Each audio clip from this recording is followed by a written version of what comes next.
Hi, my name is Cara Delosio, and today I'm going to be showing you how to test the 4 ligaments as well as the medial and lateral meniscus of the knee.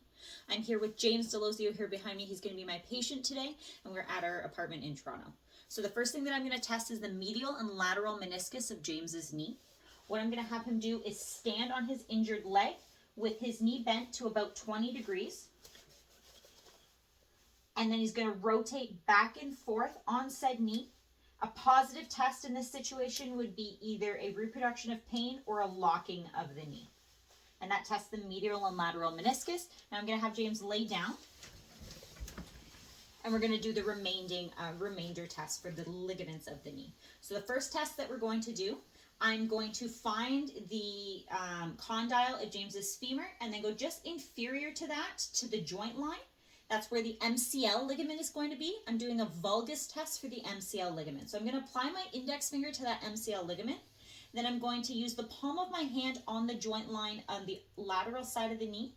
And I'm going to wrap my fingers underneath the knee. I'm going to give James's leg a little shake, just loosen it up a little bit, and then bend his knee to about 20 degrees. And now I'm going to apply a valgus force. A valgus force is coming from the outside and moving inside of the knee.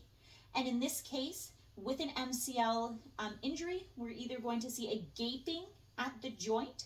So I'm going to feel this joint opening and having a popping sound as it closes, or a reproduction of pain. Now I'm going to test for the LCL ligament. So I'm going to do a very similar test. This time I'm going to locate again the condyle of James's femur, go just inferior to that and find the joint line with my index finger. On the other side, I'm going to place my palm on the medial joint side, wrap my fingers underneath of the leg. Give James's leg a little shake to loosen it up and bend that knee to 20 degrees. And this time I'm doing a varus test for the LCL ligament, and I'm going to apply a varus force. So a varus force is coming from the medial side, the inside of the knee, and pushing out. A positive assessment in this case would be, again, that same gaping of the joint or a reproduction of pain. Next, we're going to test James's ACL. So I'm just going to lock down his foot.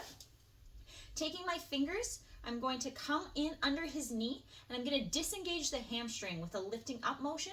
And then I'm going to use that to start to push the tibia forwards. If there is an ACL injury, the tibia will be able to visually see it move forward. A positive assessment would also be a reproduction of pain or a no ending. So it feels like the tibia can just continuously move forwards, or moves more forwards than it does when I test the opposite knee. The last test I'm going, and that's called a anterior drawer test. The last test I'm going to do is called a posterior drawer test. Same motion, so I'm going to again put my hands underneath of his knee, but in this case I'm not worrying about unlocking the hamstrings. I'm just going to push with my thumbs on the tibial tuberosity and push posteriorly onto the leg. So in this case, if the tibia begins to move backwards, or if there's a reproduction of pain, that would be a positive assessment because the PCL isn't holding that tibia in place.